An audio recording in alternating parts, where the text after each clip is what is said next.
everybody, and welcome to I'm starting off with a bang. Blank checks. Who gave us the keys? Welcome to Bounced Checks. Oh my God. We are brought to you by Silent Podcast. This is a rough start. Apologies. I literally just said to Josie before we went live, I was like, let me get into hosting mode. I did a quick deep breath and I failed. We are brought to you by Silent Podcast. We're anything but silent. Let me say it again. Bounced Checks. The Big Brother recap show here on Silent Podcast. The ladies are here tonight representing. Isaiah is unavailable tonight, and so is Lance. So you just have Josie and I, and we're gonna drag these people because we don't have the boys here to stop us. Josie, yes. How are you? How are you today? I'm excited because I feel like the last episode, even though I loved it, I feel like we saw the vision of like what was gonna transpire and how we were gonna feel about specific people. Yeah, and the whole week, because we have our group chat, the whole week I was sending in tweets and I was like, this is who you guys wanted to put first in our rankings? Oh my God. Like the whole entire week, just like poking at the boys because they were wrong and I was right. Yeah. Slay. So I'm excited to have this conversation because we see the vision and we see it before it happens. So we'll definitely probably be on the same page. Yes. And I definitely think so. We have had a lot go down in the last week. We have the official start of the showmance. Kyle gave in. Last week we were out here defending this man, saying that he should talk to production and that he should get Alyssa out of the house because she's making him uncomfortable. And yet now he's a puppy. It's like all it took was one like slip of tongue into his mouth, and now it's like he just follows her around like a little puppy dog. So he's booked and busy with Alyssa.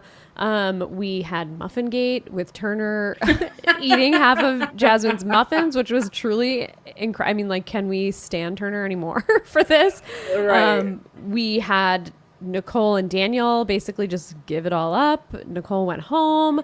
We have a new HOH. There's just so much happening. We see the leftovers kind of starting to crumble already, which is not ideal. Where do you want to start, Josie? I don't know. I think we can talk about Nicole because she's gone. Nicole eviction party. You guys, I am not even like exaggerating. I could be a little extra, yes. And this is why this story is not an exaggeration. Because I swear to you, the moment Taylor spoke and told her she looked so dumb right now, I kid you not, I yelled, stood up, ran across the house because the living room and then the door is like the other side. So I ran, I like fell to the floor, like yelled some more, stood up, and by the time that I reached my living room again, I was like, they were already casting their votes to evict, and a lot of people were voting to evict Nicole, which surprised me because I thought I truly, of my heart of hearts, felt like it was going to be a split tie.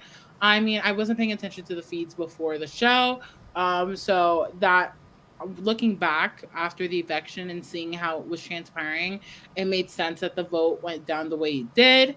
But all in all, I am so happy she's gone. She's getting roasted right now, dragged to filth in these interviews. How do you feel about it? I totally agree. I neglected to mention Taylor's incredible speech. It gave such old school Big Brother vibes. I loved every second of it. It was incredible. But yeah, she's getting dragged. And I was actually thinking about it, and I was like, I almost am happy that we're not doing exit press because I don't think we would have been able to keep it together for this woman. Like some people are keeping it together, and I don't think we would have been able to because how we keep it real on this podcast, so we wouldn't be able to not do it in an interview, I think. So it's almost maybe like a blessing because we probably would have gotten our exit interview privileges taken away with this one. I would have been like, so let me just read you instead of asking you the question, and then you can tell me how you feel. Yeah. But I'm happy. It sounds like she already knew that she was leaving. Prior to the episode, it seemed like it all started clicking with her. Daniel is a fool and used the veto. Monty tried to tell them because before the veto ceremony, the night before, the leftovers decided this is not a great idea. And they did show this in the episode because if somehow the besties split up and Taylor gets a chance to break up the bestie twist or something like that, then we both have Monty and Joseph unsafe, and we have Alyssa and Indy, or we have Michael and Brittany unsafe, or if Indy decides, if they get rid of Alyssa, they can bring Indy in with Michael and Brittany, and then they would be able to all be safe. So their plan was to get their very last minute pivot was to have Daniel not use the veto, and Monty was like, "We'll just tell them that Nicole doesn't have the votes." They thought that Monty was big braining them. So Daniel was like, "Oh, these clowns, I'm definitely using the veto." They thought they had the votes to backdoor Taylor, or they thought they had the votes to backdoor Nicole, and now they don't, so we're going to get Taylor out. But no, Monty was actually telling them the truth. You don't have the votes for Nicole to stay, so don't use the veto, because they wanted Alyssa as the target. And they thought, these people are such clowns. They're lying to us. We're so much smarter than them. We're the only ones that know how to play. And yet Daniel sealed his partner's fate, as Kaser would say, and got her ass sent out of the house. But he was mad at everybody else last night after the eviction. He was mad at everybody. It's not himself. You should be mad at yourself. It's actually incredible that he was so upset with everyone else when he was the one with the power of veto. Like, Yes. it just, to me, there's no reason for you to be talking about, well, Michael's going to win the game. Michael's not the one who told you to not use your power of veto. You chose to, and now you're in trouble. I just don't get why all of a sudden, sorry, I'm by myself now. I just don't understand how all of a sudden, um, everybody needs to take accountability or responsibility for his move, his mistake. It just doesn't make any sense. And I think, and if anything, Taylor should have also told Daniel he looked so dumb right now, because quite frankly, it was crazy. Like that, how are you sitting there saying you have the votes? Do we not understand how last week went down? Right. Because if I was in the game, I would be like this. So last week we had 7 votes to evict Amira. Everyone was blindsided. I was one of those votes. Okay. So that makes 6 votes, okay, if I was Daniels, right? So it's 6 votes. Cool. None of those people got eliminated. So in your mind, there should still be 6 votes plus Turner, who voted, who didn't vote but was HOH and knew Amira was going, which should be 7. So regardless of if you know or don't know the numbers, you should, in your mind, should be like, oh, there's at least a strong 6. Yeah. So why is it now you're doing the math, all of a sudden you have 6? If you have 6 in the beginning, Amira would still be here. You would have 7. Right. It's like the math isn't mathing. And I just feel like, Nicole was saying in her exit interview with Julie, like, oh, we thought we had the votes. Who did you think? Because it just doesn't make sense mathematically to go from last week to all of a sudden not having a big blow up or people reveal really their cards and then all of a sudden think you have the votes. It doesn't make sense. Yeah, it absolutely doesn't make sense. And it's also confusing to me because 2 weeks in a row prior to this, I guess Nicole and Daniel knew Pooch was going, but they knew Pooch was blindsided. Then Amira was blindsided. So were they, because they were not in on that. So why feel so confident to put your number one ally or volunteer yourself as a pawn when 2 weeks in a row, the pawn went home? 2 weeks in a row. It just is very confusing that they didn't foresee this coming based on the way that the last 2 weeks have gone. But rest in peace to Nicole in this game. She's out. She's facing the music right now in all of these interviews. Daniel's upset. He's walking into rooms being like, here's the winner, when he sees Michael, and Michael's like, why is this guy walking around calling me the winner of the game? This was my favorite part of the episode, actually, aside from Taylor's speech, which was incredible, was Daniel throwing a fit last night in between, as soon as like end the season. End the season, get me a plane ticket right now. You can't split the check 7 ways. It's like, whoa, dude. First of all, the temper tantrum is hilarious to me. Like, yeah, you should be upset. You're an idiot. But it's not these people's fault. It's your fault. It's your fault. What a mess. But that was soothing me last night, just to know he was so upset and to know what he was feeling inside. He deserves every bit of it. You see, for me, I don't think the idea of like putting someone in hot water is a bad idea, but I think it needs to be done tactically. Yeah. And I think Daniel just thought he ate and he did something. He did. But he did not. Because if I knew the conversation, like I would go to each individual person and be like, isn't it funny how Michael's always been in the know, but Won and 4 competitions. He's winning 4 competitions. Like he's a beast. Like I think he could really win this again. You know, plant the seeds a little, make some magic. You know, and then you can go up and go. This is the winner because at that point everyone already knows, and then it's just reaffirming that fact. And if Michael reacts badly, it's only points for Daniel because Daniel's at the bottom and he has no one. But Yeah. the fact that he just went around and started like throwing a fit, I think what made it worse is that later on he goes, end the game, end the season. For someone who's auditioned apparently for 10 years, it's not giving that. Sorry. Yeah, he's like, oh, as a super fan, this is going to be the worst season ever. It's going to be a steamroll. But this guy does not have his finger on the pulse of what's going on here. It's very obviously not a steamroll. Yeah. We even thought maybe it would be for a little bit, but the leftovers lasted maybe one full week, and they're already there's already turmoil in the alliance, which we'll talk about when we get to the individual players. The other thing that I wanted to mention about the episode last night was when Daniel was having his fit in the kitchen and Monty was just like trying to hold back laughter. That was my favorite part of the whole thing, was watching Monty like holding in his laughter. It was great. This was great. This gave me, like I said, very old school Big Brother moments with the speech. And then I wish we got Julie Chen instead of Julie Chen Moonves last night, but we didn't really. But a lot of people are giving the energy that we need in exit interviews. We've had really good ones come out so far, and almost every single one of them is throwing quotes at Nicole about things that she said about Taylor and the bullying about Taylor. And she can't be having a good day to have these back to back to back and just have to keep saying the same thing over and over and over again. Sucks to suck, I guess. I mean, you reap what you sow. Yeah. I think it's actually kind of beautiful because I'm really hoping that after this press, she doesn't pull a whole like the feeds are edited, blah blah, blah because they're pulling like the rest. Quotes. Yeah. So I think this is like she's reaping what she sows, and hopefully, if she comes online after and just is like, "Hey, I did this. The press interview made me really realize how out of touch I was.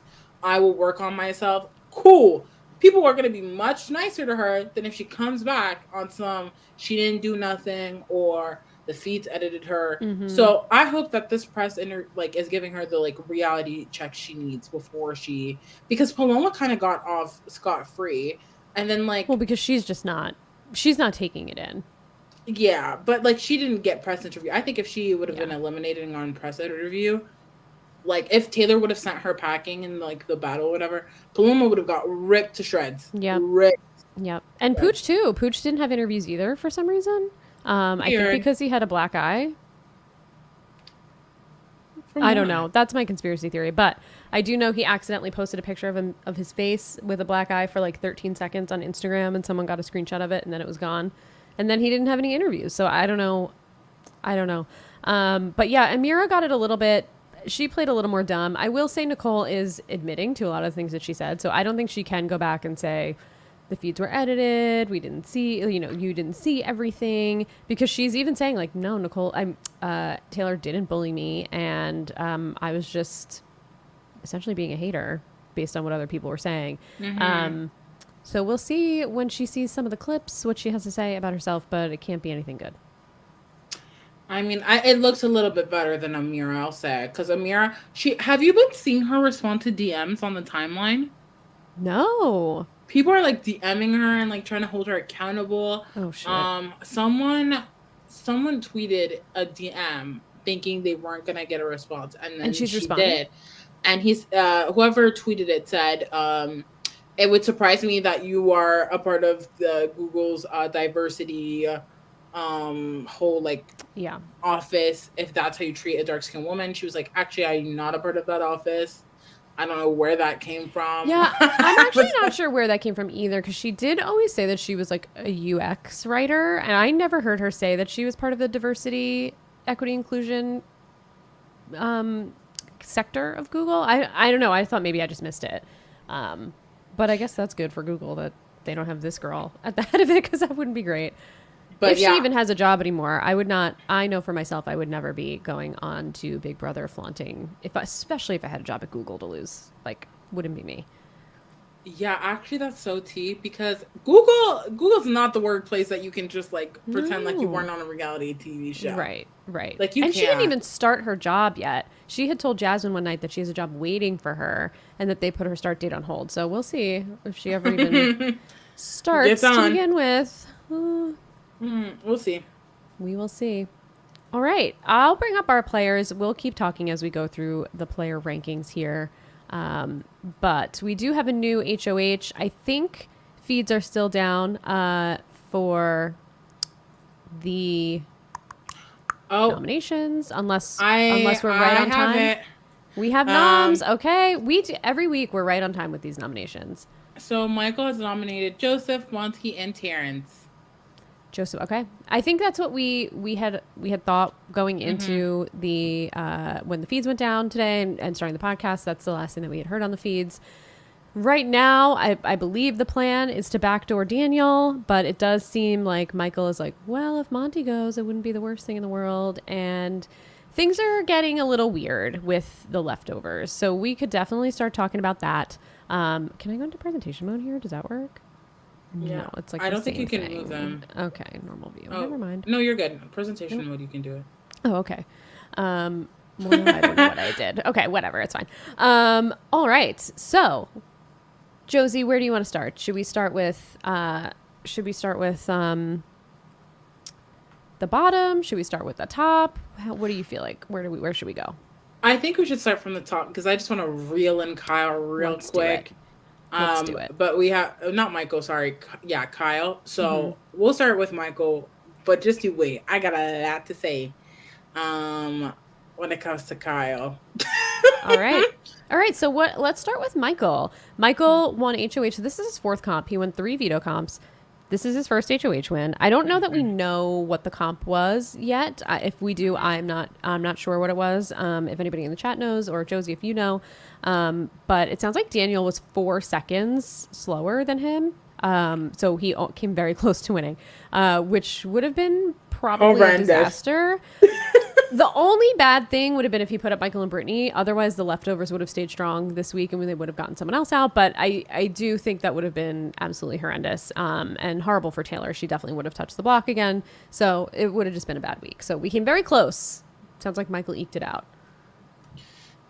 God, I'm so thankful. Michael this week I think has done a really good job.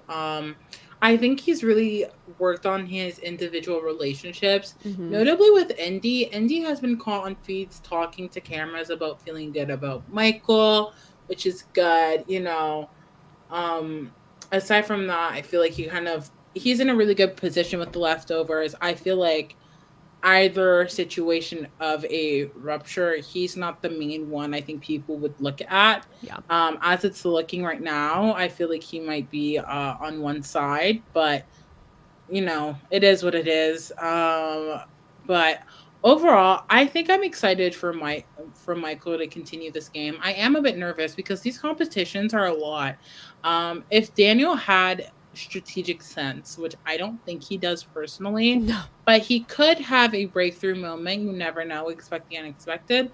He should be explaining to everyone in this house why Michael is a target. The Mm-hmm. only person he couldn't necessarily convince or like probably approach is Taylor and Brittany.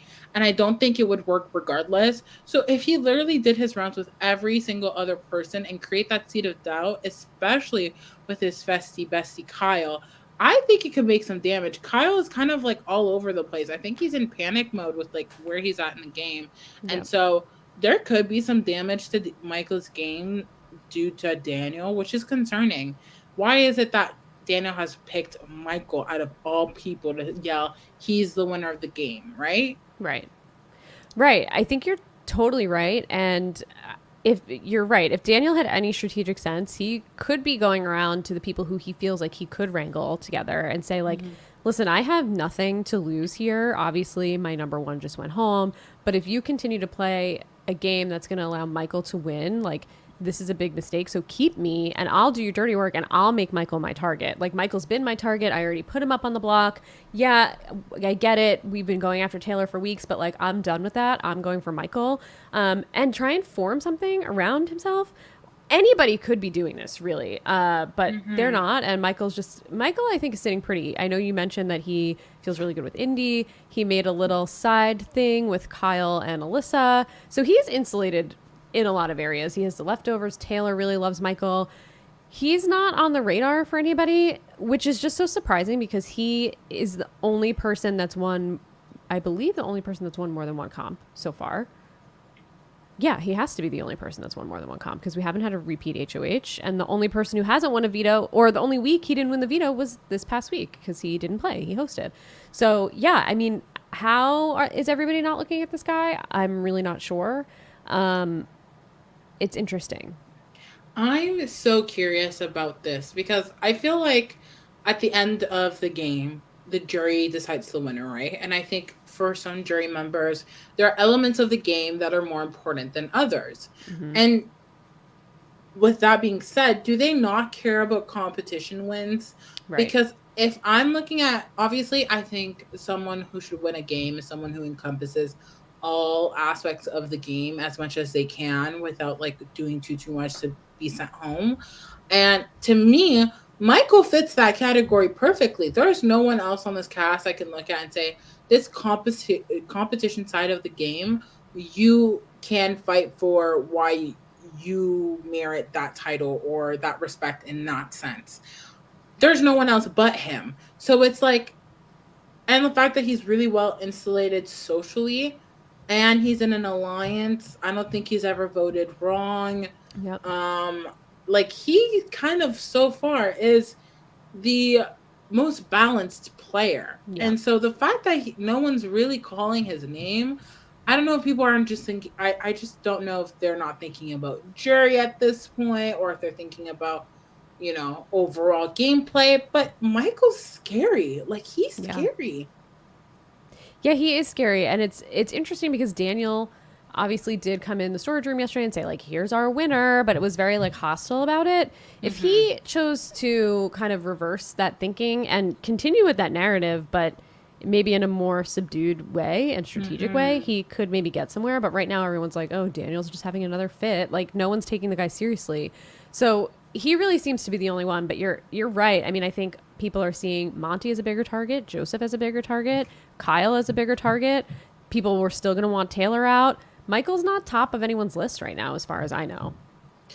The thing is that I feel like people are creating targets just to create targets. Like, I get it that Joseph and Monty are built and it could be intimidating physically, but they haven't won anything.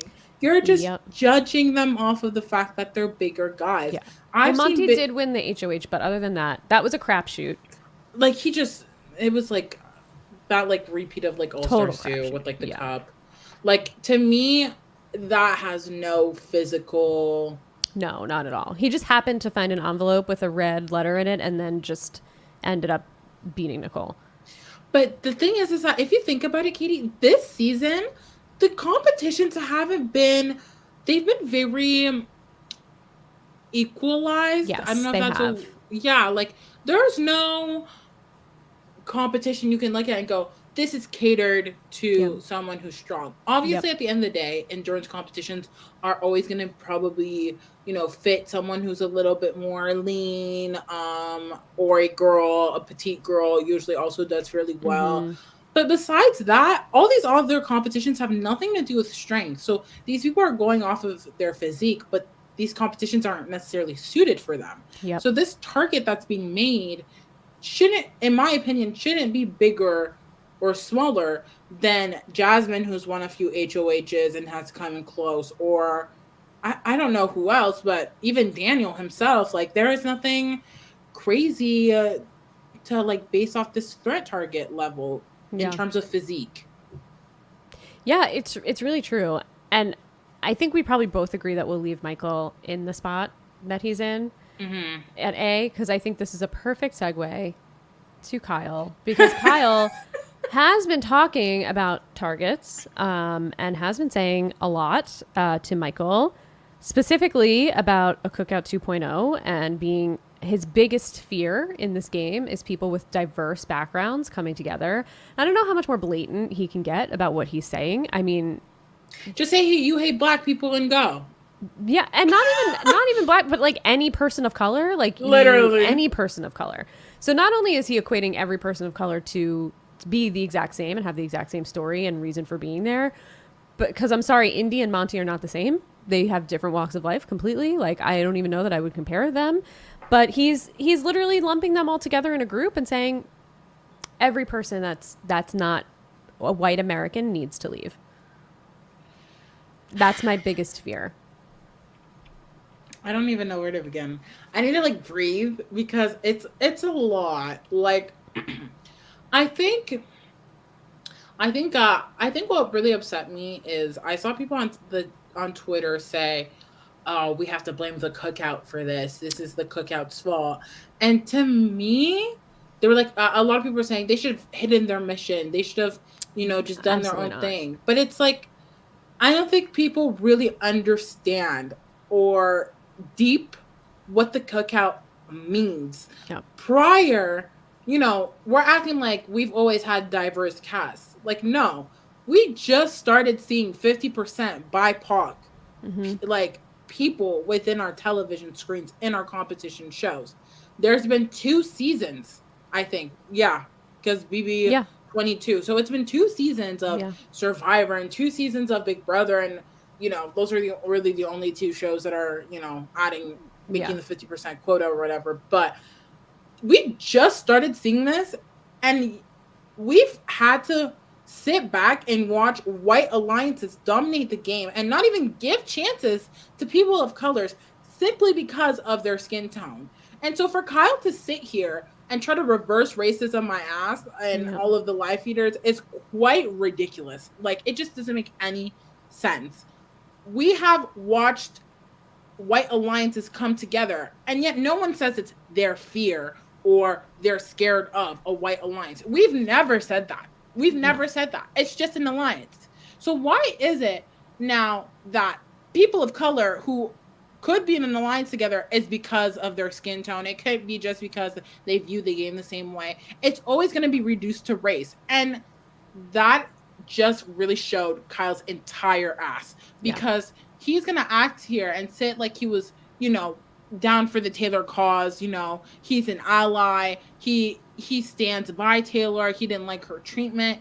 Yet we just completely saw that it was performative, and all he needed was to kiss Alyssa to reveal his true colors, because now he feels comfortable. That's the issue. He feels comfortable because now he can make out with someone in secret and thinks he has something above everyone else. Baby boy, that relationship's probably not going to last 2 seconds after the game is over. Yep. And you're talking about you only live once. You can live once outside of the house, the Big Brother house, but I'm glad that we saw this, because quite frankly, I think I would have been annoyed if we would have crowned him the winner, knowing, or America's favorite, because some of the girls, they were advocating for him. Yeah. And then we would have later on seen his true colors. It's quite disappointing, but I'm not surprised. I remember preseason seeing that picture of him holding a gun. Yeah, I remember who he was following, but before people had to start unfollowing off of his Instagram account. This is not surprising. It's disappointing, but it's not surprising. And so, quite honestly, I hope that everyone gives him this amount of the Nicole energy also, because I think it's far more worse to be fake. Nicole's one thing, and she's kind of vile, but she's not pretending like she's something she's not. Like Kyle is. Kyle's going around everyone's face talking about, Black Lives Matter, like the fist up, like that type of energy. When in reality, he is kicking with everyone else and agreeing and putting a target on people who haven't even been aligned together this entire game. Why is it that you're gonna put Indy and Taylor in the same alliance? Indy's talking about throwing soup in Taylor's face, and like Jasmine won't even look at Taylor when they're in the same room. She has her back towards Taylor when they're in a conversation. And they just evicted 2 women of color. So what is it? Because I don't think it's actually a fear of, a cookout, because you didn't have these fear 2 weeks ago. I think he personally just wants to get rid of them. Just say it like that. Don't act like there's a cookout 2.0, because that don't make no sense. Look at the people in the cast of color. How were they aligned? How would they ever be aligned? We've had Taylor literally isolated by herself. If there was a cookout, you would probably be home already.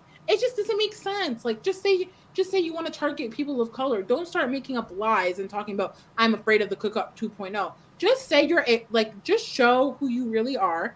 You don't want someone of color to win. You don't feel comfortable. You're intimidated by that, and you want them gone. Like, don't use such an important message from last season about advocating for the fact that we never get to work together, that we never have a chance as individuals. So we have to come together for at least our first ever Black winner, aside from Tamar, which is like a whole different situation. People love to throw Tamar out there. It doesn't count. Like, yeah. But even still, if Tamar is the first winner, that was what, before Big Brother 22? Like, that's still 22 years of this show that we've never seen a Black winner. It's just so frustrating that Kyle is saying that he's afraid of the Cookout 2.0. Clearly, you didn't understand the message, and you're using that you're using something, a beautiful gift, a real first in a reality television competition, reality television, something so beautiful, and weaponizing it against other people of color. It's crazy. But last week you're talking about you don't want the leftovers, kind of preaching this whole marginalized, we are the left people over. But now that you're comfortable and you can make out with the girl and whatever, all of a sudden it's the Cookout 2.0, when it just doesn't make any sense for that to even happen. He, out of everyone in this house, should know that would never happen, and he's using it against others. It's crazy. It's crazy. Yeah, and not only that, the last two people that the leftovers targeted were people of color. So the left, his alliance with people of color in it, have targeted two people of color to get out of the house the last weeks because of game reasons, and not because of that. But they obviously are not playing the same game as the Cookout. They're not all working together. They're all individuals that have their own personalities and their own ambitions in the game, and they just don't align, and that's fine. Not every season needs to have a Cookout. The Cookout had to do what they had to do, like exactly like you said, Josie, because of history and because of the way that this show has gone for 23 seasons. And they finally saw other people that looked like themselves and said, we need to do this. It's a bigger mission than winning this show. And they were the most successful alliance in Big Brother history, because I personally believe because their mission was bigger than the show, because they wanted to represent for all of the past house guests and all of the people who didn't see representation on television, on Big Brother specifically. So, like, I completely agree with you. To use it as a weapon and to say it's your biggest fear is not only diminishing what the Cookout did last season and demoralizing it, but it just makes you look like a fucking idiot. It's like you are literally showing your whole ass, like you said, and like you're essentially saying, like, I'm a racist, so I see that every person of color has the same mindset, so I'm going to lump them all together based on the implicit biases that I have, and think they're just going to come for all the white people, when they have given no indication that they would do that whatsoever since joining the house. No indication whatsoever. It's honestly, Kyle has been in the know the most out of every single house guest. Yeah. He's been a part of every single alliance except for one, which was the girls, and he had Alyssa tell it to him while he just stood there and dried himself after leaving the shower. He has had all of the evidence in the world to conclude that this wouldn't make sense. One, let's talk about the girls first, okay? Taylor is not in that alliance, supposedly.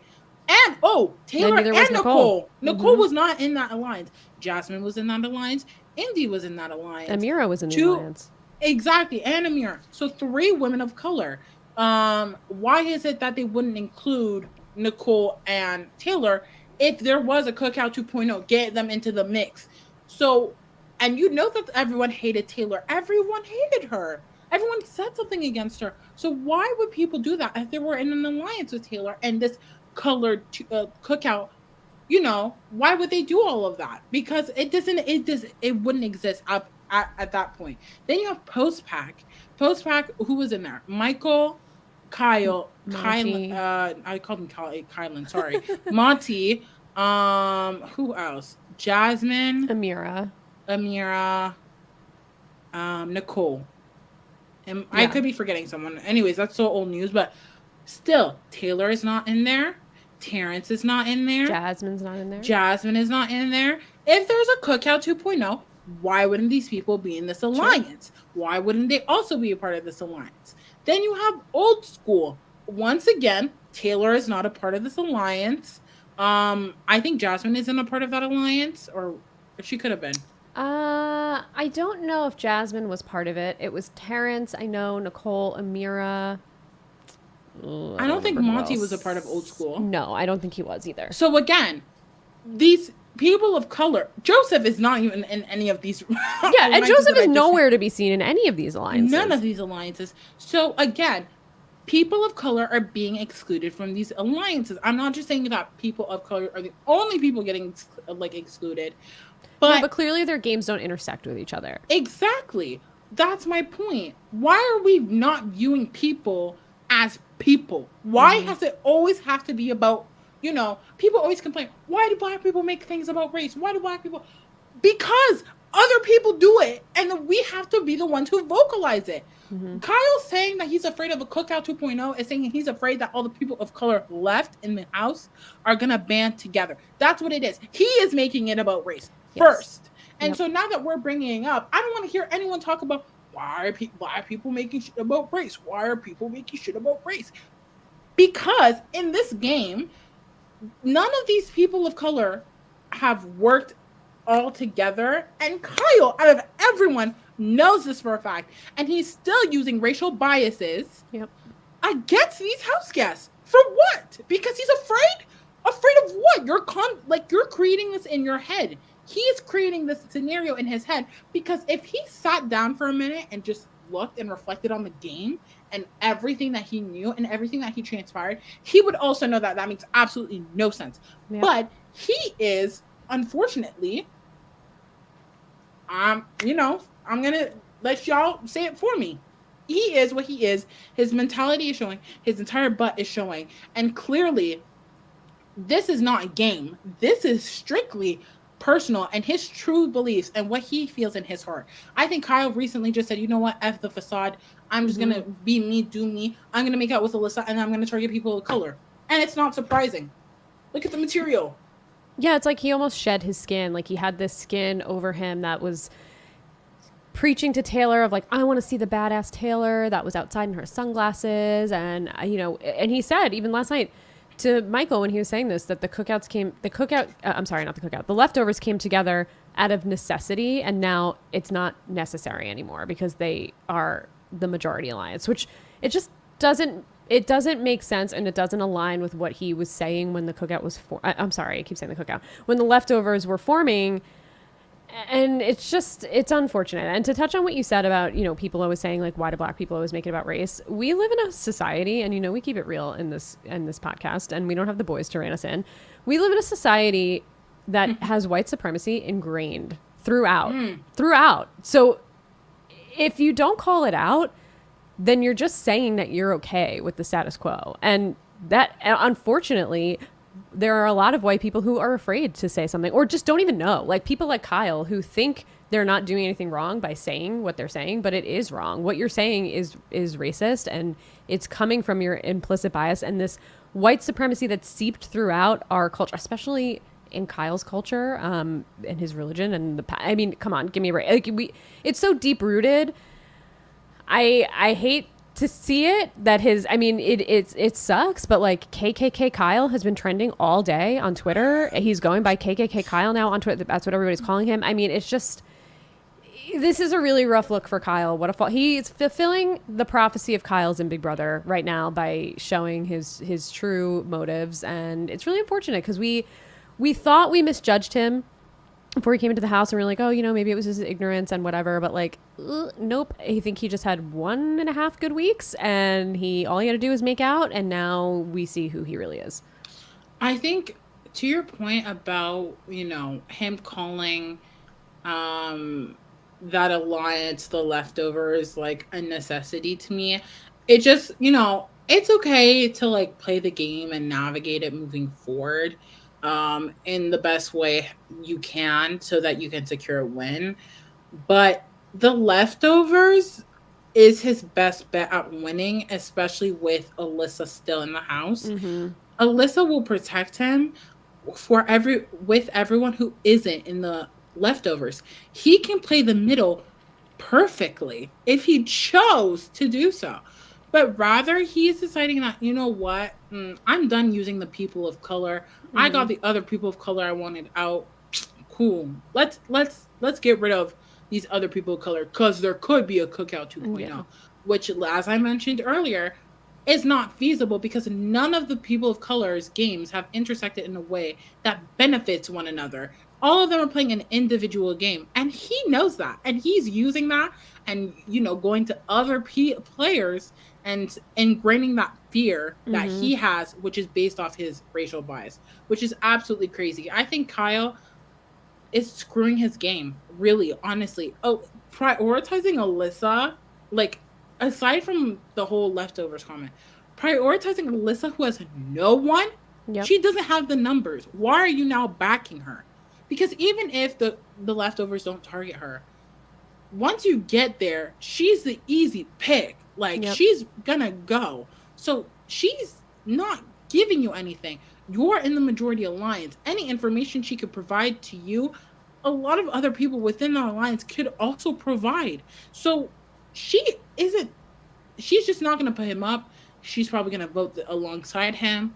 But that's it. Like, she's not the end all be all for you to just flip on your alliance that you created. Yeah. You see, once word goes out that Kyle is trying to flip, all anyone has to say is Kyle made the alliance. Yep. Yeah, I Like, think for his game, I know we talked a lot about just his mentality here and how it's just not right and just inappropriate and completely based in bias and racism. But for his game, even, first of all, this is not. It's not going to happen. The people of color are all not going to form a major alliance because they don't like each other. Half of them do not like each other. And it's just Alyssa, even though she might be like a siphon of information for him, there's not really that much information to give that she's privy to at this point because they got most of the non leftovers out of the house by now. Who is there? There's Daniel, there's Indy, there's Jasmine, there's Terrence. Those people are not coming together and forming something. And even if they did, like, they're already in the minority in terms of numbers. They're not really going to win a ton of comps. I mean, maybe, you never know. A lot of the comps, like you said, have been equalized, but it just feels like even if while the festy bestie twist is going on, the leftovers are safe. So why screw up a good thing? Why and why show that you're so quick to flip on these people who have been loyal to you the second that it seems like, well, you're going to have to go on the block now. So now it's like, oh, your mind is changing. It's fine when you can put Taylor up for 2 weeks in a row, but now it's not okay anymore because you might have to go up on the block and you're scared. So I'm really hoping, what I think would be the best move for a few people in this house is that when he's sitting pretty up on the block at the end of the week, get him out. Daniel's alone. What's the point? It's a waste. Take out Kyle. This is your shot. I think once Joseph and Monty get wind, if they do, of what's been going on, it's going to create obviously a war between the cookout. I mean, oh my God, between the leftovers and the non-leftovers. And it's just going to be not good for Kyle. I just don't think it's going to work out for him the way he thinks. I just don't. If this is how he's, I think honestly, Alyssa gave him the kiss of death because Yeah. ever since then, his game sense just Just doesn't make gone. sense. It's Like, gone. he's like, why is it that they always want to get rid of Alyssa? Because you spent 2 weeks talking about how Alyssa's the biggest threat on that side. Yep. And when they actually want to do it, all of a sudden you don't understand, you're up in arms. Dude, you're the one who put the biggest target on her. None of them were paying attention to Alyssa like that. You're the one who did her dirty. Mm-hmm. You're the one who was talking about her constantly. You see, it's just Kyle acts like I think Kyle has amnesia. I think he might have hit his head while he made Which out with one? Alyssa. Oh, T. I think he would have. I think he hit his the top of the head, Mm-hmm. Mm-hmm. and he got amnesia and forgot that A, he created this alliance, and B, he has all this information, and he's literally in the best position, but is choosing to ruin it. And C, just because you make out with a girl from Florida in the Big Brother house and you're having a great time in the moment doesn't mean that later on, when you could have had a check, Yeah. you'll still be with her. I really hope, there's a few Big Brother couples that I think of, and I don't think, they kind of ruined their games for one another. I feel like their games were already going to shit, and then they Yeah. just found each other. Um, like I'm thinking like Rachel and Brandon. Mm-hmm. I don't like Jeff, but Jeff and Jordan, Yeah. Ike and Dimitri are gonna get married. They're engaged. None of these people were even what's his name? Danielle Reyes, not Reyes. Donato. What's her Donato name now? and Briones. Briones, whatever his name was. Sorry, can't remember it now. He didn't even last that long. Sorry, not sorry. Anyways, but all that to say is that these people didn't hinder their games for a relationship. If Yeah. anything, the relationships added to their game. And I personally don't think that Alyssa. But prior to them making out, Alyssa was already giving him all the information. All he had Right. They literally didn't had to need. do Yeah. was stand there. So I don't think he's benefiting from this showmance. I think it's gonna ruin his game, and I don't think it'll be worth it in the long run. He's talking about, oh, you only live once. Yeah, say that when you have taxes to pay after this. That's all I'm gonna Yeah. say. I know. Unemployed, making TikToks with his mom. So where do we Right. want to put him? Obviously, he's moving down. He's doing not only terrible game moves, but he's just tanking. In my opinion, he's reaching the Kyle prophecy. There's no Kyle that's gonna win Big Brother ever. This is the Kyle curse. It's finally showing its face for him. So he's giving truly Kyle Moore, original Kyle Moore from the original. Well, I guess he's not the original. The Kyle Moore 2.0 from last season of Big Brother Canada. Except he's actually saying, we have to take out the people of color. I don't know that Kyle Moore actually said that, He or meant just it. imply. Yeah, he meant it. Seth says we need Kyle less. It's so true. It's so true. We had Kyle Moore. We need Kyle less. So what do you think? I'm thinking a C for Kyle right now. I don't think I would put him all the way in F because it depends. He still has Michael. He still has Brittany. He still has Turner. He has people. The leftovers don't see this yet, although Joseph is kind of like peeping that things with Alyssa are getting hot and heavy. So, but Joseph's not in power this week, and Michael is, so he's going to protect him. I'm leaning towards C. What do you think? I definitely see that. Yes, people. Daniel's dumb. He don't even fucking realize that Yeah. Kyle is a part of that mess. So I think he's like doing okay. I just think that part of me is like maybe I'm like maybe should we put him in B? I think the Yeah, next we could put him HOH. in B. I think the next HOH is what is going to determine where he lands for the rest of the game. Uh but yeah, damn. I'm just so curious what's going to happen. I think it will put him in B. Yeah, I'm fine But with putting him in B. damn, he's going to ruin his own game. Yeah, and Seth also said Kyle's about to go on a comp run once we start hating him, and it's so true. Just the how Big Brother goes. It's now he's gonna comp out. Yeah. No. All right. I need a Gino HOH. Yeah, we do. We really do. Get him yeah. out. Get We him need. out. Yeah, we do. We need Joseph. I think Joseph would take the shot, at least at Alyssa. Joseph would take the shot at Alyssa, and that's really what we need. Oh my god. So I want speaking Alyssa of Joseph, what do we think about Joseph? Joseph is gaming pretty hard. Yeah.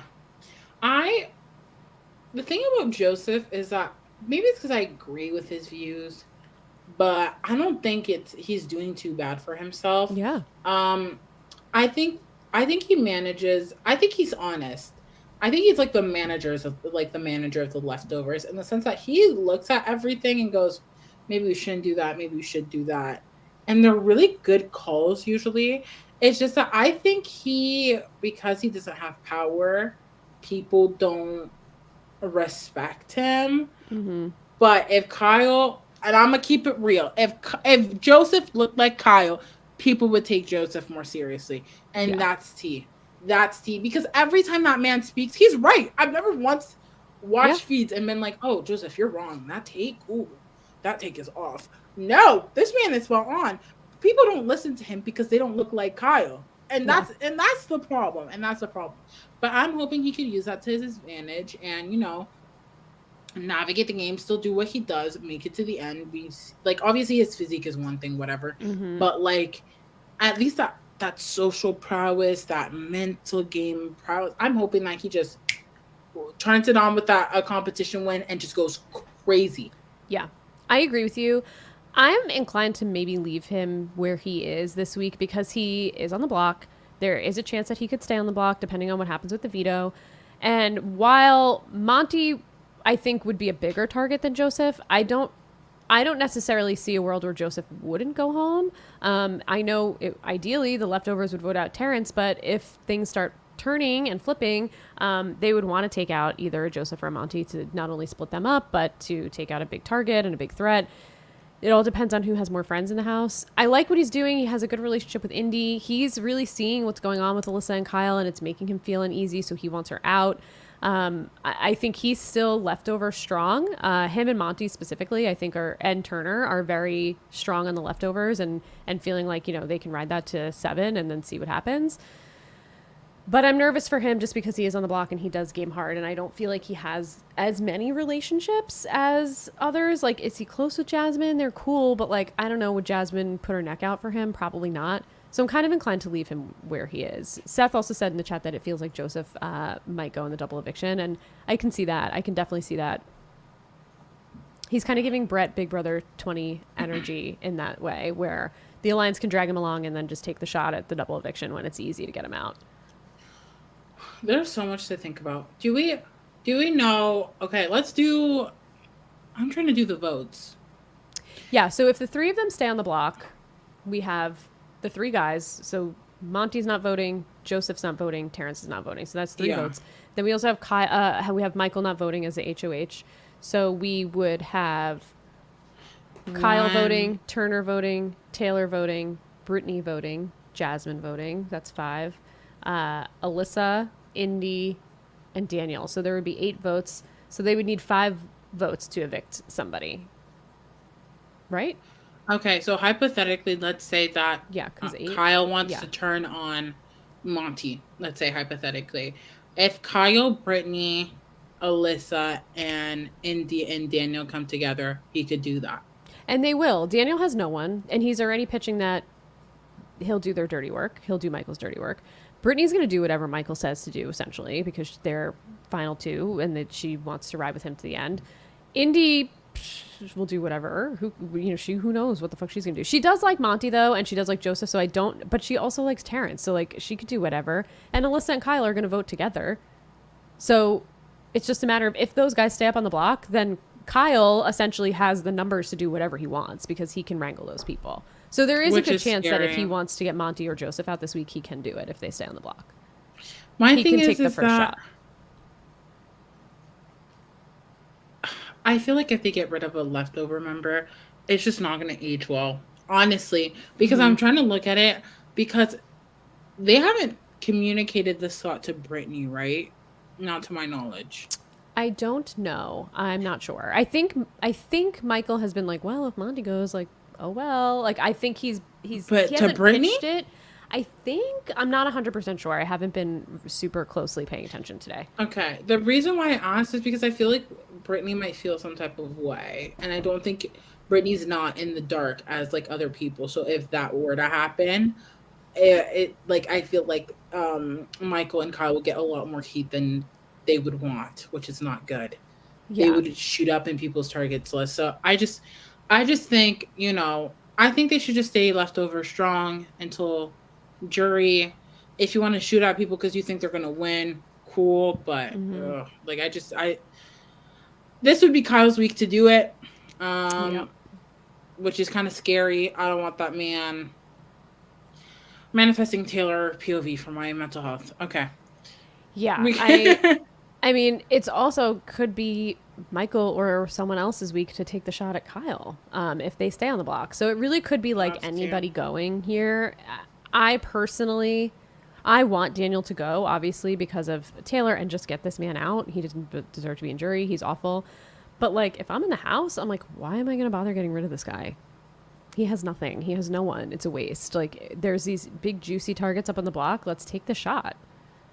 So I think it could go either way this week. So that's why I think I'm inclined to leave actually both Joseph and Monty where they are. I feel like everything we just said can kind of apply to both of them. I think they're both still leftover strong. They're both in a place where they're a little more vulnerable this week. They're on the block. Yeah, I guess we can go to Monty. My thing about Monty is that I think a great player leaves their HOH in a better position than Mm-hmm. where they were. And I don't know if that's necessarily true Yeah, with I don't know if he Monty. did. I don't feel like he solidified closer bonds with like Jasmine, even though we got that scene, Mm-hmm. or like Alyssa or Indy. I think him and Terrence kind of vibe, but Terrence was caught lying to Terrence is Monty like, this he week. just says whatever anybody wants to hear. You don't know until he tells you to the camera what he's planning on doing. He just says whatever. So yeah, I don't know if I count Monty as a number for, I mean, Terrence as a Monty, as a number for Monty. Right. So it's like, and like obviously Daniel is gonna feel some type of way, even though it's his fault. Yeah, and Um, Monty said you don't have the votes, he so don't use the him not veto. to, dude. I don't. I hope people drag Daniel for that move because it made no Oh yeah. sense. Oh, I for 1 week I wish I was interviewing because I would love to stare at him and go, "You knew." Anyways, Yeah. all the points I've already mentioned, but Yeah. all that saying is that I don't think Monty did much for this week. I don't think he minimized his target. I don't think he, you know, Mm-hmm. did anything. Do I think Nicole was aiming for Monty first? Not really. I think he was up there for her maybe, but overall, not so much. I feel like this was Monty's HOH was a leftover HOH. Yeah. Um, but he should have made it still leftover, but make it work to his advantage, and I don't think he did that. Yeah, I don't think so either. I'm actually fine leaving probably both of them where they are. I would maybe think about putting Monty before Joseph just because he had the HOH and he had a 9-1 vote, but I do feel like Monty would probably be a target over I feel like if Joseph. they stay the same, Monty's leaving Yeah, before me too. Joseph. So it's Me too. yeah. Okay. Next we have Turner, our muffin man himself. Do you know the Muffin Man? Because I do. We Hey do, and it's Turner. Turner. um, I if you would have told me preseason that I would like Turner this much at this point, we don't know. I don't think Turner's Mm-hmm. gonna reveal another skin. I'm I praying. hope not. I'm praying he doesn't for my mental health. I know. But I'm here for the Muffin Man Turner. Hey. He's fun. I think he's made I don't know if it's because eating Jasmine's muffins is what really sold it for me because I do not like Jasmine. But I think he's fun. He's I like Turner on feeds. I feel like Yeah. Turner is one of the only people I enjoy on feeds currently that doesn't speak game. Like when Turner's Yeah. not talking game, like I'm here for it. If anyone else just doesn't start talking game, I'm like, can someone talk about game? Yeah. And I don't feel that way about Turner. All in all, he kind of increased in my likeness book. In terms of like target, I think he's like smooth. Like Me no one's too. really targeting him. Like there's not one person. Obviously people can think, well, Turner's on the other side because that HOH in that boat, but like they're not looking at him, and he's paired up with Jasmine. So Right. it's like he's good. Like he was like, I can go on the blog, and they're like, nah, because it's Jasmine. No, like he's really good. Like he should, he can kick back because he's definitely making jury. Ain't no way he's not making jury. Oh yeah. I could see Turner getting Final Four even, maybe even Oh going wow. further than that. I Hmm. I think first of all, we love a petty king, and Turner is our petty king. And they have been tormenting this poor guy. I don't know if he's vegan or vegetarian, but he's very specific foods. And like Nicole was using his food to cook, and Jasmine was eating his food. So you know what? Get your revenge on their food. Do whatever you need to do to Jasmine's food and her cookies now. I think he's putting her cookies in water or something. I don't know what he's doing in a Ziploc bag. He is really he's just continuing on to torment Jasmine. And as far as I know, she doesn't know that it's him. So good on you, Turner. I love it. I love his friendship with Taylor. I love that he's able to have a conversation last night with Michael where Kyle was pushing back on going on the block this week as soon as it flipped on him and now it's his turn. he didn't want to do it. And Turner did say, and people were turning on him last night for it, and just said like, well, what about the girls? And Michael was like, well, I can't put up I can't put up Taylor again for 4 weeks. And Turner was like, okay, cool, then it's my turn. Like, and he was fine with it. So he's willing to do what he needs to do. He's not causing any waves. He has a final 4 with the Pound, which obviously is going to break apart because of Kyle. But Kyle wants Turner in his final 4. I think there's a number of people, like, I think if Taylor ended up making it as far, I think that she would probably want Turner to go. Like, I think he's good. He's good with Terrence. I don't think he has an issue with the girls. I don't think Jasmine likes him, but like, how long is Jasmine really going to be here? So I would even she has no impact anyway. Yeah, so. She has no impact. Yeah. So I would even maybe move Turner up to B, because I think he's going to be with us for a while.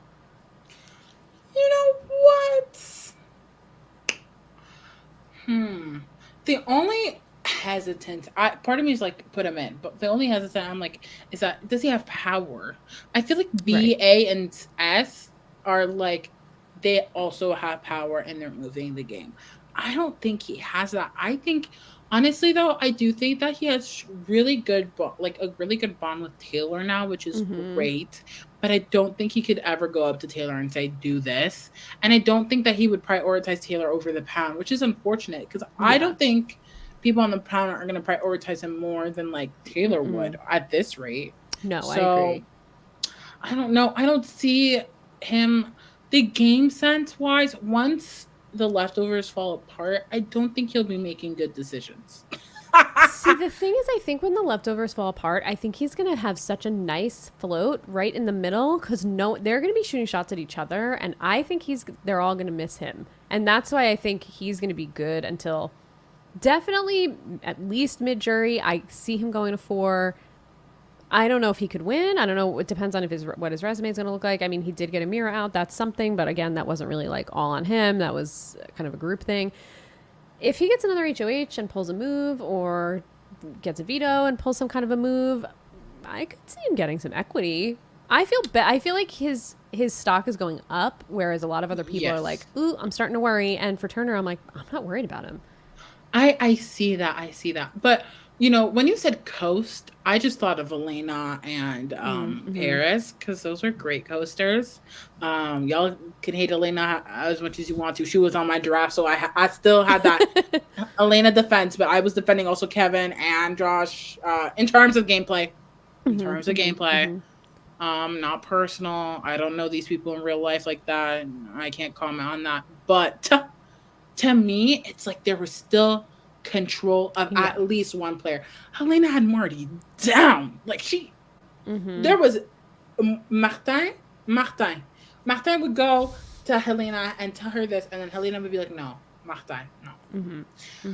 That to me is coasting with power. I don't see that yet for him.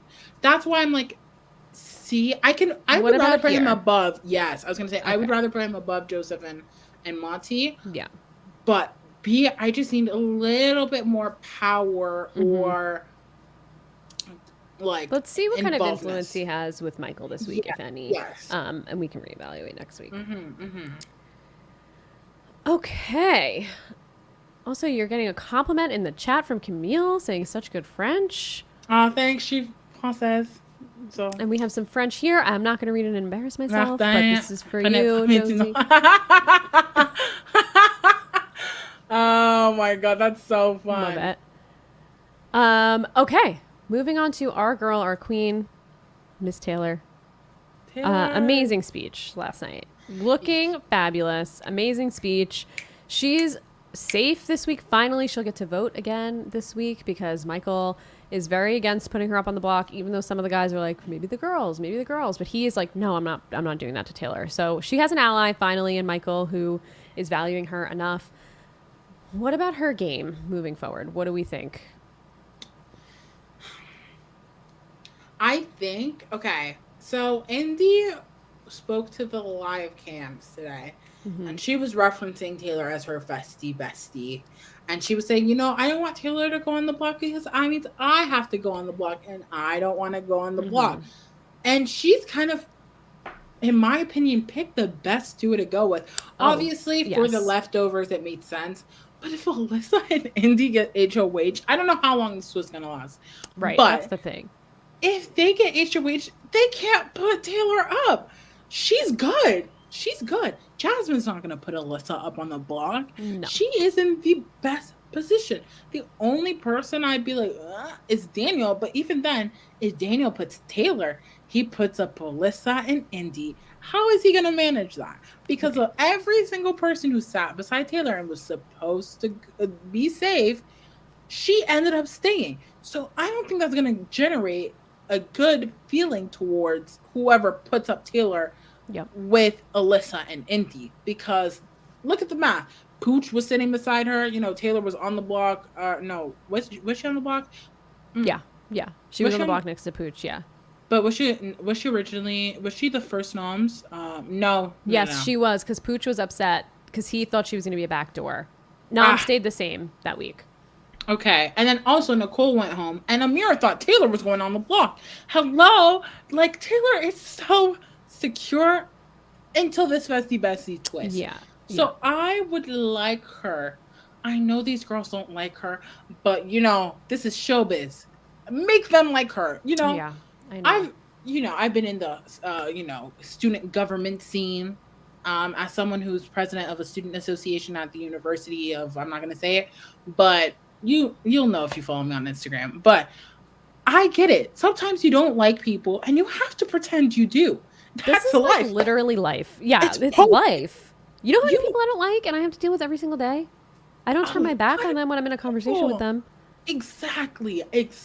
This Big Brother is the game of life, okay? Mm-hmm. So Taylr, I don't think she has an issue with them. She doesn't know it, but she needs to put on her, hey besties, and kiki with them, form a bond. Talk to Indy. I don't know what it is, but maybe if she sat with Indy and just been like, hey, I want to get to know you more. I feel like we haven't gotten to know each other more.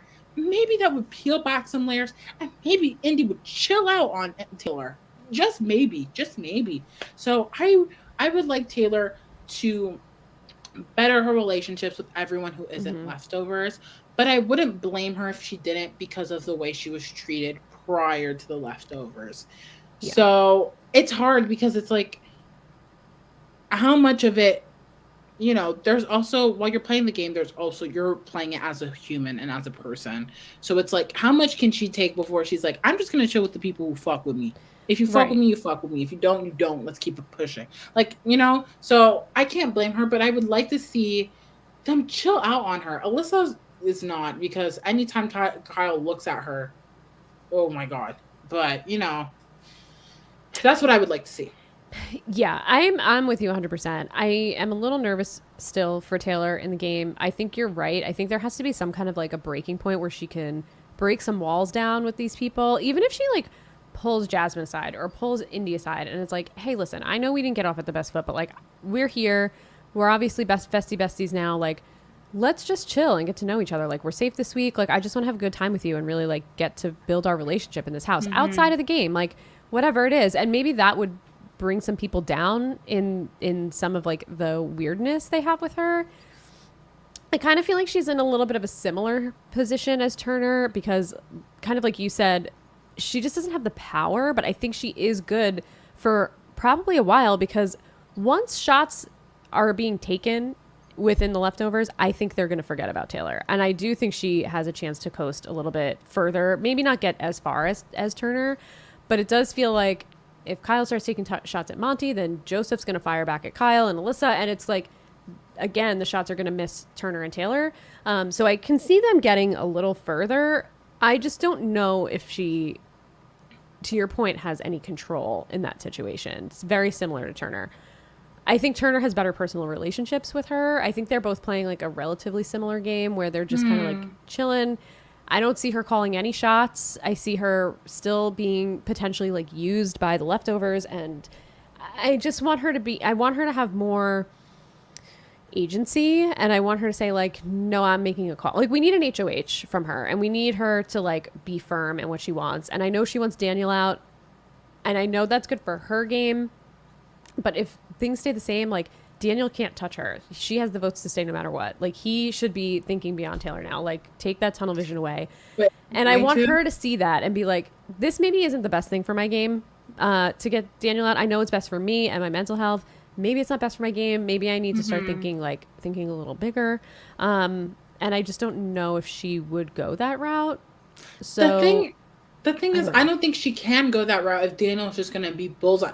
It's like, yeah, Taylor can be the bigger person, which is another conversation. Why does the person who's always, why does the black woman have to always be the bigger person? God. Last night, it sounds like Daniel went off on everybody and was causing issues. Maybe before the feat or like during the comp or something. And he was by himself and everybody was hanging out. And she wanted to make sure that he was not isolated as a person. Like, the man who has treated you so awfully in this house, and she is such a graceful and kind person that she's extending such grace to this man. It's like, it hurts to see someone so kind be treated so poorly. It's, God, Taylor, godson. Anyways, it's like, for me, it's like, I understand why she wants Daniel out. I think Taylor is a smart player. If Daniel wasn't always on her ass, I'm sure she would have talked to him about some game.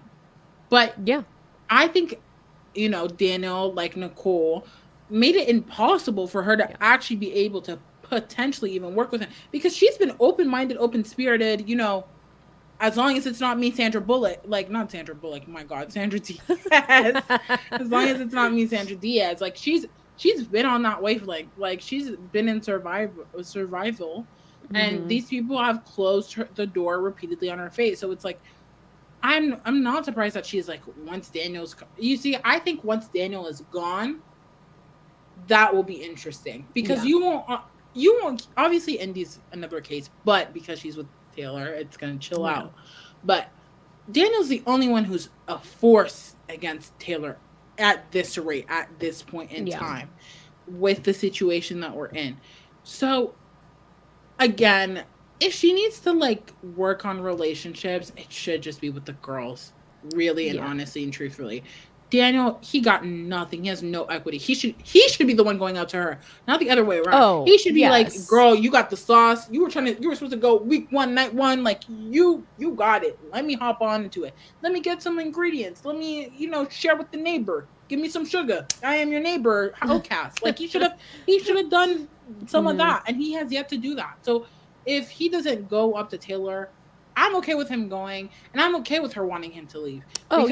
It makes sense. She doesn't need him. She doesn't realize what's going on, I think, in the greater scope of and that's the bigger problem, I think. It's that the game is evolving, but it's evolving around her, and she's still in the same place. It's like, it's almost like she's at the eye of the storm, and it's like circling around her, and it's like nothing's going on where she is right now. To be fair, I feel like a lot of people are in that position, though. If we're being real, I think so it's like, what I mean by she doesn't know what's going on, or I think it's like more so like she doesn't know what's the leftovers are like kind of slowly crumbling apart. But obviously she would know that because she's a woman of color. Yep. It makes sense that she doesn't know. But I don't know if she's the player. I probably would leave her, I think, where she is right now. I just wish people gave her a chance, because I truly, we all saw the vision. We all saw the vision preseason Taylor. I know. The T. We saw it. We saw it. And they put her in a house full of haters. So it's just unfortunate. But It is unfortunate. She has so much to overcome. That is, none of it is her doing. So even if she makes one falter game-wise, it's like, it's like the final nail almost, because she hasn't done anything wrong game-wise. It's just all personal against her. So that's kind of why I feel like the risk is so high for her to just be right back in the bullseye right now.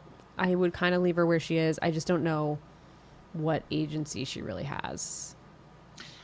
I think is once you put her against the wall, if Alyssa's gone, then I have no concern and I think Taylor would win the wall. I just am nervous about Alyssa if she's still here when the wall comp happens.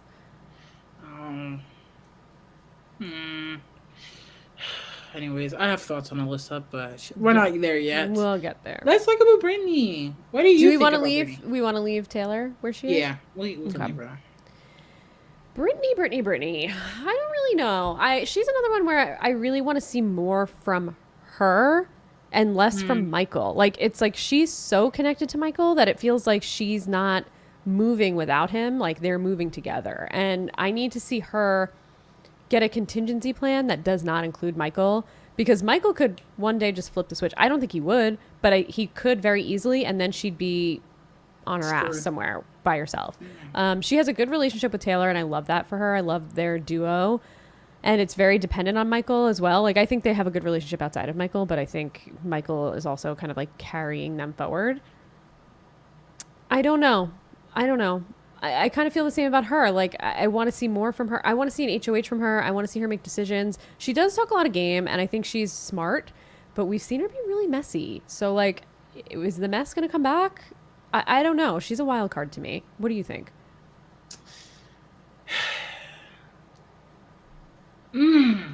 It's like, oh, it's so unfortunate. I feel like she's become a stagnant player. Like, there's nothing left. Oh, Seth says Brittany had a chat today with Michael, basically saying she doesn't see a path to winning and wants to explore playing for second place. Ma'am, it's pre-jury. Like, you can still win. Like, what are you talking about? You don't see a path. Make yourself a path. This makes me want to leave her either D or at bottom D. Like, if you're already playing for second place, you're playing to lose. What are you, big D? I mean, get out of here. Get out of here with that shit. Get off the fucking show. That drives me crazy. The thing is that I don't blame her for having these thoughts, because quite honestly, do I even see a path for her being optimistic? Not really. Who does she have? Michael, Taylor. That's it. The girls have been talking smack about Brittany on some we don't trust her, blah blah blah. She's not gonna fix that anytime soon. Terrence ain't connected with Brittany like that. Daniel's a walking, a walking exit. Yeah. Like, I whatever. And then Jasmine, it feels the same way overall with the girls. So she literally has the leftovers. And all the boys on the leftovers have what? An alliance. So she is at the bottom. Yeah. And I think some of the guys like Taylor more than Brittany. Yeah. So it's like, I don't see her winning. I really do see her. I think she is the double eviction. She's easy double eviction, like, boot to me. And if she makes it past the double eviction, she is gonna float her way to the end. Not float, coast her way to the end, and everyone's gonna be like, if she makes this final two, what'd you do? She's gonna be the player that people want to go to the end with simply because they think they can beat her. So I think it's her, it's Indy, it's Jasmine. They're the same caliber of, like, Brittany is competing a little more, but if I'm Brittany and I feel that way and I feel like I truly don't have a chance, like, wrangle the girls and just be like, listen, are we gonna let these guys run the show? They've gotten rid of 3 women so far. We have 5 women left. Like, we got to stick together. 5 women left. We have to stick together. Obviously, we still don't have the numbers, but, like, let's do something behind the scenes. Let's put whatever differences we have aside and bring back the girls, if you want to call it that or not. But, like, we have to stick together and do this. Otherwise, these guys are going to just take us out one by one. She's not. She's just sticking with Michael. Like, you have to have some kind of a backup, and I don't feel like she has that at all right now. And that's unfortunate. And the thing is that while I would love for her to do that, would the girls listen to that, or would Alyssa go tell Kyle immediately? Do you see what I mean? Like, I just don't see a path for her unless she just makes herself the I don't want to use the word GOAT because that has so many different meanings for different people, but like, if she makes herself the perfect final 2 person and says that in the game, because she could easily come and be final 2 against someone and go, when I played this game in the beginning, it was really rough for me. And And I realized that my paranoia did get the best of me. So for a few weeks, I was just trying to find my footing again, kind of restarting at zero. Once I found myself in the leftovers, I clearly saw that I was at the bottom. So for me, the most important opportunity was to sit in one of these chairs to plead my case. So I knew that I had to become the Mhm. most perfect final two person that you could pick. So I knew that my path to the final two was dumbing down my game around everyone else to feel like I had no game. If she went and she sided like Yeah. that and maybe sold it a little bit more, I'm a little tired, so I'm not going to sell it like I would if I was in final two. You already sold it to But me. oh, I'm ready to vote for swear, you, Josie. I just don't swear. think she's has the game sense that you do. Oh, thanks, Bessie. Um, Of course. if any producer is hearing that, I'm just letting you know. Anyways, but There's your audition. Cut that. Cut that for your next audition. but all that to say is that because of that, that's her. I think the only way she's gonna make it the final two. Um, I think that's her. I think she's gonna make it to the end in non strength, and I think people might like. She might be a fourth, like a evicted, final four, maybe Mm-hmm. a final five. Yeah. Yeah, I just don't see it for her. Yeah, Camille in the chat is saying that she heard Terrence say that Britt was Michael's secretary. Like, this is not good for her. This is just not good. It's not good. Secretary? Oh. Terrence? I don't. I'm sorry. I know, when Out of the Terrence is saying whole that, that's cast, just a bad, yeah, it's a Terrence bad. said that? Whoa. So what do we think? Do we want to leave her here? Do we want to put her in F? It's so hard for me because the left this week is such a like big old question mark, and I think next week will really make me like we would have for sure answers on how we feel about people, because as of right now, because she's a part of leftovers, she's safe. Mm-hmm. She's safe. Her partner won, she's good on that. She's been voting with the rest of the house, and I think people don't see her as a threat. So it's like, Yeah. is it And the Michael best wants game to take her plan? to the No. end. He does, but she's not winning against Michael. I mean, if she Exactly. goes to the end and then somehow beats Michael in the final 3 HOH and cuts his ass, then she wins the game. But, Ooh, like, that would is she be going to do sickening. it? Is she going to do No. it? Yeah. I Well, don't think so. I expect the unexpected, but It's true. I think it's hard for me to want to put her in F because she's in the majority alliance, and I can see her making it far. Yeah. Because of like her placement. Because even if that alliance implodes, people are gonna target Michael and Yeah. Kyle and even probably Turner before they evict Brittany. Yeah. So So do you want to leave her? I think I will. Okay. Okay. Jasmine. Things are looking bleak for Jasmine. I don't know. I'm trying to keep up at the same time as we talk and see what the conversations are taking place. And Oh, Jasmine did say something actually. it looks like she's trying to shoot for Monty. She said that if Monty stays on the block, she's voting for Monty. It seems like that's the consensus across the board, that if nominations stay the same and they don't come down with the veto, that Monty's probably going home. Everybody wants to take a big shot this week. Okay. I Will Kyle. think Kyle would do it. I think Kyle would do it. I think it would be really bad for his game though. I think Kyle's gonna snap out of it and realize that he can't do that. I think the more they're gonna We'll see. talk, we'll see.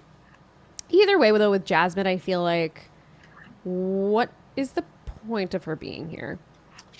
She Say has some no Southern structure. Belle lines. Yeah, she's here for the DR. You look as good as a fried turkey leg in an air fryer or whatever she said. I mean, like, And dig a me a rack of hole. ribs.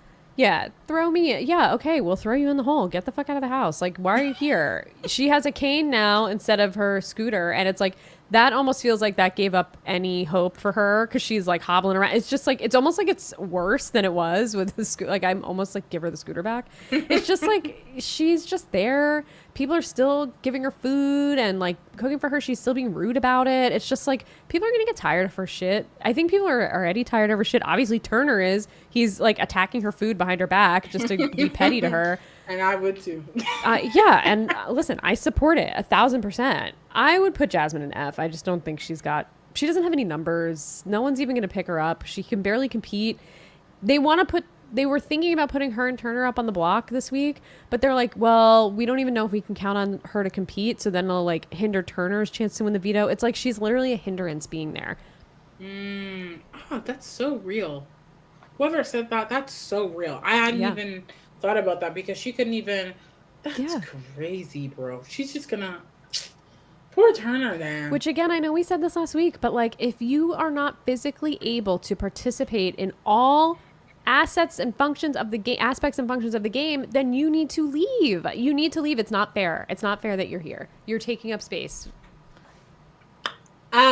Yeah. I'm so curious if Jasmine was a recruit. Do we know this? I don't know. Probably. Because Probably. her sole purpose is, I think Jasmine embodies what I hate about new Big Brother. Yeah. Let me explain. Because new Big Brother has become so manufactured and almost kids bop version of what it used to be that it's a lot for me to deal with. I a few years ago saw this clip. I don't know if it was on Per Diem's YouTube. Shout out to Per Diem. He does great videos. Yeah, he's great. Or if it was just on the timeline. But someone put the whole I'm going into the backyard and all of a sudden I see from all the house guests, like in the past like Yeah. 4 or 5 seasons, just saying that same line over and over and over again and saying the same thing in like a different quirky way to fit their caricature. Yeah. And Jasmine, I don't think she'd be saying what production wants her to say. I think she does it even worse. She gives it over the topness.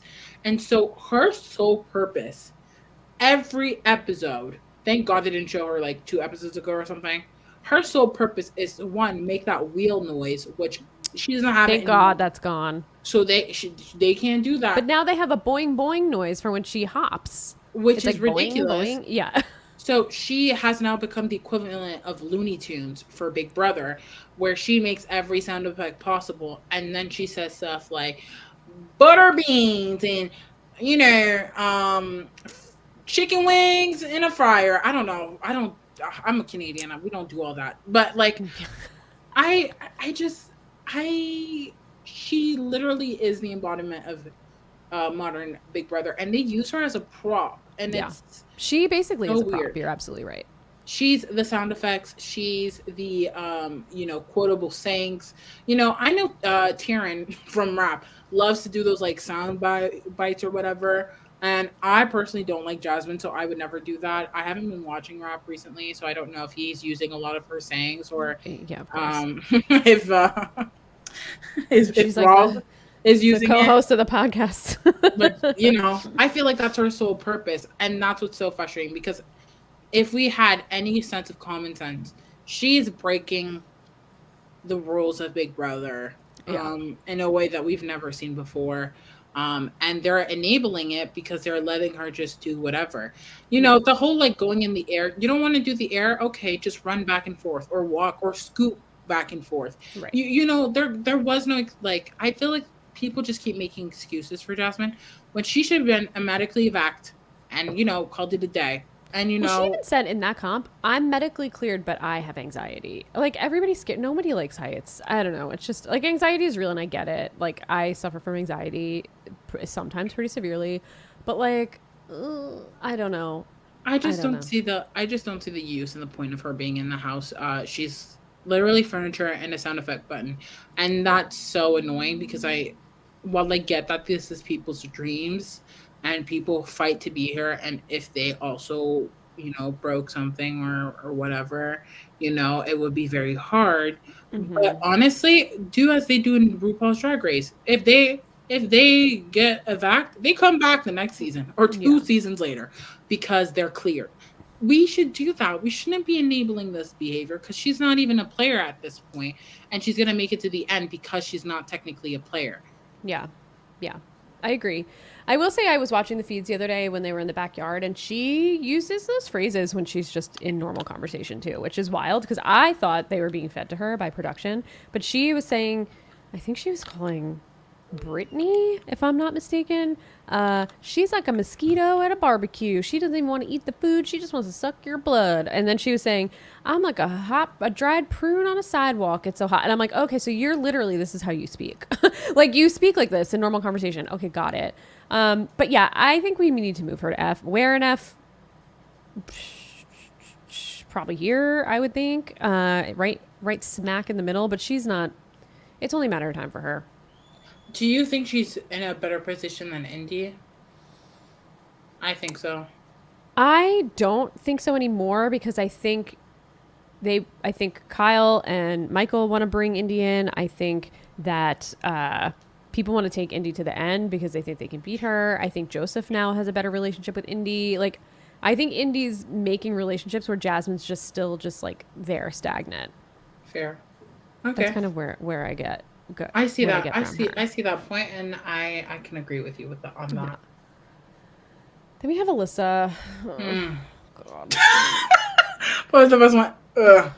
I just like don't even want to talk about this girl because she basically doesn't care about the game at all. She's there for clout. She's there for Kyle. I'm just following BB updates right now as we're podcasting, and she's literally talking about her Having and Kyle babies? having babies, and she's like, "Oh, if you have babies and I have babies at the same time, our babies can be best friends." And then she's talking about how her and Kyle were fooling around last night next to Indy, and Indy got pissed because it's disrespectful, which it is disrespectful. So like, this Fooling is now around her in what story. sense? She just said they were cuddling and being flirty and touchy. I don't care about that.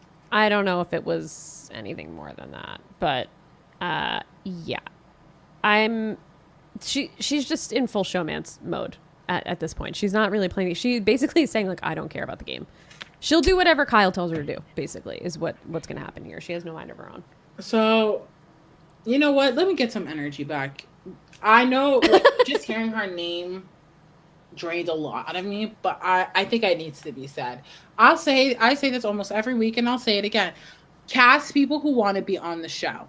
I get it. You want to get diverse people. You know, you want to get, and as someone who is, I guess, I'll say like a BB Can super fan, the US version of it's kind of like throughout the years has not been the same for me. So I won't use that term anymore for the US version. But, you know, I get it. You can't cast everyone like Josiane. You can't cast everyone like Katie. You can't cast everyone like Isaiah or Lance. You need diverse groups. Imagine but that you house, can't though. tell me, but but you can't tell me that there are people on the show who actually apply, who are all the super fan archetype. Look at Victoria, for example. I'm going to use the Big Brother Canada reference. If you don't know who I'm talking about, get into Canada, because quite honestly, it's better. Oop, I said it. No, I said it. better. Yeah, I know some of y'all are some nationalists, you know, American propaganda here, there, whatever. But I'm telling you the true tea. And you would not be disappointed if you went and tuned in. That's all I'm going to say on that. That's true. Better product. You get people like Victoria who, you know, asked to be on the show. She delivers chaos, entertainment, with a hint of strategy. She delivers. We love her. She came on the show. Go check that out if you haven't. She talked about BB Can 10 with us.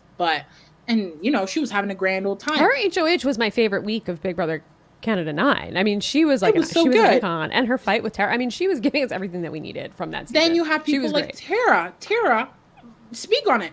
Tara, a mom, you know, she likes the show, whatever. But she is not the equivalent of like Kevin, for example, who also watches the show. I don't know if it's the same energy, but I think she really like said that she was a fan of the show. She watches it with her family. You know, same thing with Martin. You have people who like the show, who apply for the show, and who are different, and who, you know, come from different aspects of life. Now you have to hire 50%, you know, BIPOC. So obviously I know that there's some people of color who are applying to the US version. So why is it that we keep casting people who want to be on Love Island and Bachelor Paradise? Why is it? Why are we doing that? Alyssa's not here for the game. She's here to make out with Kyle and like be jealous. Their relationship so far, a little toxic. Tell me how. I saw this on like Twitter. Alyssa told Kyle that she felt some type of way that he was talking to Taylor for like an hour, and then Kyle said obsessed with Taylor. Then Kyle said, "I felt the same way when you were talking." You know, I don't know if it was Joseph or Monty, one of the two. I'm like, already? Yeah, these two are. It's not gonna work. But why are we casting people who don't want to be on the show? You can't say. Shout out to Terrence who said it. I've been saying. Oh, that was my favorite clip. He said, "What? If there's so many people applying, why are they calling people? Why are they calling people? Greets cut. Exactly. That was so Exactly. funny that they cut the Why feeds is right at it? that Like, point. I'm so curious what goes through production's mind. It's because, honestly, I was going to say, is it because they want to find like conventionally attractive people? But I'm sure people who apply for Big Brother are conventionally attractive. I'm not Sure. saying like everyone's going to be like supermodel S. Like, Taylor's stunning. I mean, I'm not going to compare myself to Yeah. Taylor. I know I'm not on the same wavelength, but I'm just saying like there are people who are attractive who are actually applying for the show. So why is it that we are letting our, like, why are we like casting people who clearly don't care? She wants to say she's a fan. I can't believe it. If she really is a fan of the show, I think she's doing such a disservice to herself, Yeah. quite honestly, because this game is horrendous. Horrendous. I don't She think doesn't we've even have a game. There's no game. I think we've put her in effort all the weeks we've been podcasting, which is Mm-hmm. from the beginning. So it's like I honestly really hope that she said she was a fan just for like, appearances, Well, didn't she because meet I can't. Alyssa in some kind of fan group or something, or she knew of Alyssa because I, of some Big Brother fan group? So it's like, I guess she watched the show. I don't know if it was a Facebook group or what. I don't know. I don't think it was for that. I think maybe it's because they both sell swimsuits in Florida and they're both named Alyssa. That's Yeah, my I mean, theory. I can get behind that. Or people thought maybe she was going to be on the show. Mm-hmm. And then she Mm-hmm. was like, "What do you mean?" And then she Yeah. probably tuned in for that one season. Like I just don't like. I think it's, if she is a super fan or a fan, like she likes to claim, she's saying that she's a super fan. If she's claiming that she's a super fan and it's true, I don't know. I think about myself and I like think about if I played Alyssa's gameplay, knowing how much I love this game, how disappointed I feel like I'd be disappointing my inner 12-year-old. Yeah.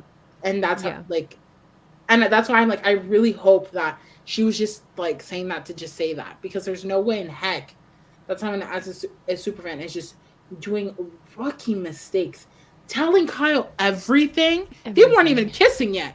No. He, at that point, he was anti Alyssa. It was given she's obsessed with him. Yeah. Obviously, now it's another All it takes full is 180. one kiss is all it takes. Oh, not us both quoting Dua Lipa lyrics. Two different ones. It's giving Dua Lipa. It's giving one kiss. It is. For 180. It's confusing. Very. Sir, I don't know. It's just a mess. Alyssa's not here for the right reasons. That's such a Bachelor thing for me to say. You're not here for the right reasons. And that's where she belongs. It's the shoe fits. Yep. I'm good to keep her where she is. I think she probably still is top of F because she has the Kyle relationship and he'll drag her along, but that's all she's got going for herself. Absolutely. Indy, I don't really have much to say about Indy. I mean, she just has no real idea what's going on. I would also leave her right where she... Honestly, this whole F tier, I feel like I would leave. Maybe Terrence, I would move like maybe ahead of Jasmine, but I don't even know if I would do that. I just feel like he's... all of these people are just here. This is the thing. It's like every time we get to F, these people are just here. I don't know. Indy thinks Taylor's going to win the game. I don't know what her goal is. Like, she wants to work with Joseph, I guess, but like, she's not doing anything. It's like, I feel everyone in F tier is an accessory to someone. There, I said it. Yeah. Alyssa's Kyle's handbag. Yep. Indy, she can, she's Joseph's earring. Jasmine is someone's scooter. Like, dude, like honestly, it's crazy. We get to F tier and I'm like, I feel like Terrence a mother. is someone's fedora. Yeah, Daniel, he's no one's. He's the exit sign. So no, yeah, he's the house's exit sign. So, not to objectify people, but I will. In this sense, literally objectify. But yeah, she has no power. Mm-hmm. She insults people. She says some crazy shit. She's rude as hell. Talking about punching people, all this shit. Whoa. It's almost like Nicole, like, but I think she gets a lot less flack because it's like Indy. I think she's a little less intense than Nicole. Like Nicole, like, but she be saying, like, she says, she almost, like, I'll read something and sometimes I don't look who says it, and then I have to look and see who says it. And I there's been instances where I'm like, oh, is this Nicole? And I look and I see it's Indy. I'm like, whoa. Yeah. So, same esque vibe, Mm-hmm. same words, different fonts. Yeah. Yeah. Yeah. Totally. Totally. So her gameplay. That's what she's just an accessory dog. Like Yeah. she has no game. People are gonna tell her how to vote, and people are gonna use her. Yep. And it's not like she has a choice. It's not like she's backed into a corner. She, I don't know if she thought this was Big Brother Brazil, and she thought all she had to do was be entertaining. I don't know, but it's like it just don't make sense how she. It just doesn't make sense how she got here. Like I agree. she I has no game agree. sense. Why are we casting people who don't want to play the game? Like, I know. like why is it like I don't mind having a recruit. Like, okay, the best person I can describe as a recruit that like was kind of crazy, I think was like Anthony. I don't know if I think Anthony or Dean, one of the two, or if not both, or even Derek from season 6 of Big Brother Canada. He was a recruit and he made it to the end and he was playing game with the show man. It's like, well, obviously they're not together anymore. Kind of awkward, but that's what I mean though. Anyways, I'm not going to talk about Alyssa and Kyle one more time, but Yeah. there are recruits in the past. I don't know if it's just the Canadian sauce, but there, or maybe the maple syrup. I don't know, the gravy from the poutine, but there's something about recruits still wanting to play the game now that they're in the game and doing Yeah. their homework, maybe watching one season in confinement or whatever.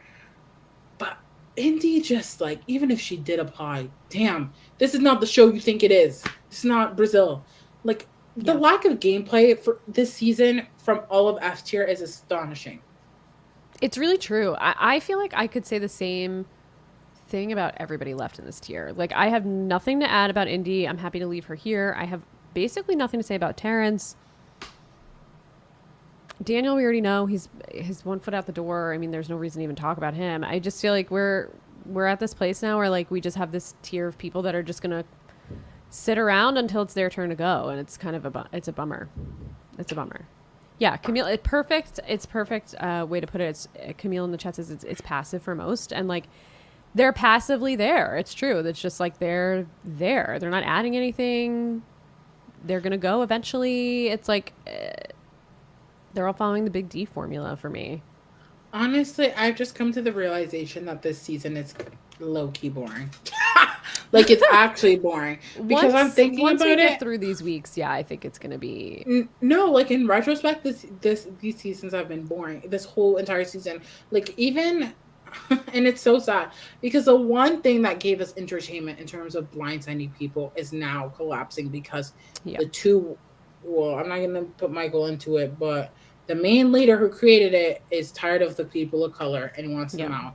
This yeah, season is actually quite literally boring. yeah, Uh, if you enjoy people just ganging up on one person, and honestly, I'm gonna say this because I watch feeds mostly. Like, I watch feeds more than I watch the live episodes, and those happen three yeah, times a yeah. week. I Um, actually missed part of the veto episode this week and the eviction episode, and I I didn't. didn't go back. I didn't watch the veto competition. I saw that like one clip of that cartoon, and I said no. So Like, that was the most what bizarre, was that? just bizarre. I didn't watch it. I just saw them eating something of color, like a Yeah, green.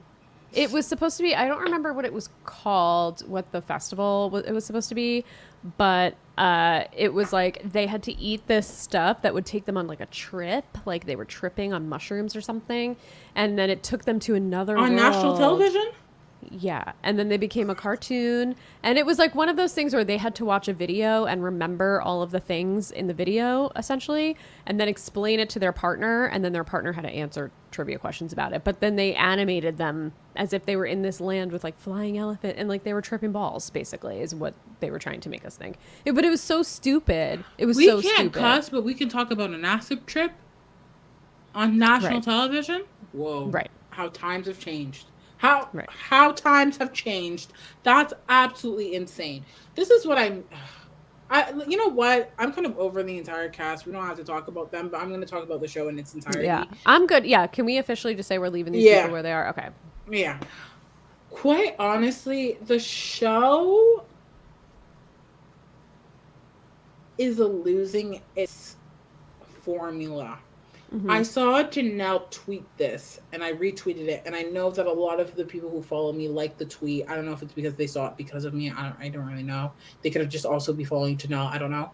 But she said, why is it that we don't see the eviction episodes on, like, the HOH competitions on Thursday?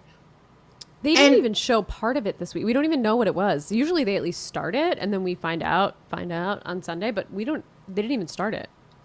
But I remember the excitement of knowing who was HOH every time I left and just being Yep. curious about game talk. Why are we moving like that's normal to, like, I think not this week, but last week was a crazy example to see how far, like, how crazy the changes. How are we having a commercial break, tuning into a show which has a commercial, then going to commercial and seeing Jasmine of all people get an envelope and cutting it there? Right. What? Right. These, I'm sorry, I don't tune in, and I don't think a lot of people tune in for these competitions. I Mm-mm. could be wrong. There could be someone Mm-mm. doing the stats and saying, Josie, look at all these people who watch the show for the competitions. But quite frankly, from my perspective, no one cares. Everyone just wants to know who wins. Yep. What made people like the competitions is how they were made in the past. All the competitions that how people who play the game are excited to play have been in Big Brother for the longest time, Yeah. i.e., OTEV. Mm-hmm. And then there's Even the another competition, wall. the wall. All of these things have been staples and competitions we like. Do you know how many people have been asking for that stupid box Yeah, competition pressure from cooker. season We 6? beg every year. We beg for pressure It is cooker. We beg for it. so simple. Yet it literally displays the intricacies and the mind games of Big Mm-hmm. Brother. It is a beautiful, simple game. I personally, from Big Brother Canada, I love the buzz game. You just stand there and it's Yeah, a that's mind great. game. And Yeah. you just have to hit the button. That's it. We like these simple comps. I don't care if someone has an acid trip and needs to now remember her video. I quite frankly don't care. These videos are also boring. Yep. Like, I just, the show has lost its zhuzh. Yeah. The only great thing about the show is the people they put on the show to keep us entertained. And the last few batches of seasons we've had have been very disappointing. Season 23 was so refreshing Mm-hmm. because even the pre-jury, to a degree, was entertainment. Yeah. If it was during the season or post-season, they gave us entertainment. Frenchie, unforgettable. Truly. Yeah, Unforgettable. truly. Like, now they're casting people who just hate people of color, and Yeah. like, and it's crazy to me because even in past seasons when there was just one token black person, just one, it never was crazy enough to be like a big thing about their race. Well, I think Big Brother 21 Well, I think Big Brother and 15. 15, I right? think Big Brother 15. I'm talking about, like, before that. Oh, Like, yeah, yeah, yeah. before Oh, that. yeah. I bro, I miss the days. I don't know if it's because I'm like Big Brother Canada's a newer, but it just feels old school. Like, I think it was season 2. There was Adele, who I believe was Muslim, who prayed, and a guy named Kyle from that season. I don't remember much of him, but I remember the scene. He went with Adele and he prayed Mm. with him. Those exchanges have always been what has made Big Brother amazing to me and why Yeah. I kept tuning in every single week. And now this modern Big Brother is has become almost too production, forcing showmances down our throat that we don't fucking like. Putting competitions that no one cares for. And the one times you should be showcasing competitions, you don't even show them until Sunday, and that's half of the Yeah. episode. And we realize that we hate the comp. And half of It's it is in the DR, it's the the people, the house guests being like, so in this competition, we have to, but it's like, we know, we just heard the instructions 50 times. We don't need to hear it again. It's like, there's content you could be showing us, and it's not, they need to go back to basics, I think, because that's what everybody wants. I mean, look at Big Brother 10, even Big Brother Canada 10 was not many twists. What was it, like 1 or 2 weeks of safety from people voting, and that's it? Like, fine, give that to us, but we don't need festy bestie. We don't need this theme of whatever. Like, just let the people play the game and show us the game. That's it. And then people will like the show again, and it'll be good. What's Cast crazy, people that want to play. yes, absolutely. But what's crazy, you mentioned season 10. If you know the background of season 10, you know that there was a writer's strike. So they literally went to basics, and it is one of the best. We literally just have Michael recreate Keisha's birthday. Right. Iconic. It's an iconic season. Yeah. I'm sure it's been over a decade. These I are think it had to be. all of our favorite moments, all of our, even modern BB, all of our favorite moments are very basic. Devon's speeches, just standing there and speaking her truth. A lot of these, our favorite moments is basic human with human interaction. The whole point of this game when it was created in 2000. Like this is what we like. This is what we want to see. And it's so unfortunate that it's become so cartoonish. So it's such a caricature of what it was that I used to be so upset with myself when I would miss an episode. Like, I don't think people understand it. Like, I would be so upset. I would like make sure, move all of my entire life around to make sure that I would sit and watch the show live. Now I don't care. And that's so sad. And I know I'm not the only one who feels this way. Yeah. I think the problem is that it's still getting really good ratings, and it's still at the top of its slot every day that the show is on right now, because summer TV is just kind of in a lull, and casual people are talking about it, so they don't listen to fans like us, unfortunately. But hopefully they see some of the praise that Big Brother Canada gets, and hopefully something gets into the heads of production to say, like, hey, we need to make a change here. But I just have I mean, as long as people watch and tune in, kind of like we were saying with what was going on with Taylor, like, as long as people are covering it and giving them press and tuning in, nothing's going to change, unfortunately. It's making money. Which is really sad because, like, I think a lot of us loved Big Brother US, and that's how I think a lot of us started off watching BB and then getting into these other reality TV shows. And it's crazy because if you would have told me that I would prefer any other show over Big Brother US, I'm removing Big Brother Canada from this conversation because Big Brother Canada is what Big Brother US used to be, except elevated in a way that makes sense in terms of evolution with time and material and resources. But like now, I get excited to tune in to the Challenge USA over Big Brother. Which I never thought I would ever freaking say. I like sometimes Survivor more than I like Big Brother US, which is crazy because I started with Big Brother. Like, I just, they're going to do whatever they can to stay on TV, but it's like, I think they lost what Big Brother used to be tremendously. Yeah. I totally agree with you. The only reason I watch episodes now is just to see what they show from the feeds and what they don't. That's salty. Yeah. Well, on that note, we talked about the week. We talked about the show. I think we can start wrapping up. Josie, where can everybody find you? Let me get these banners up. I'm so bad at this logistics.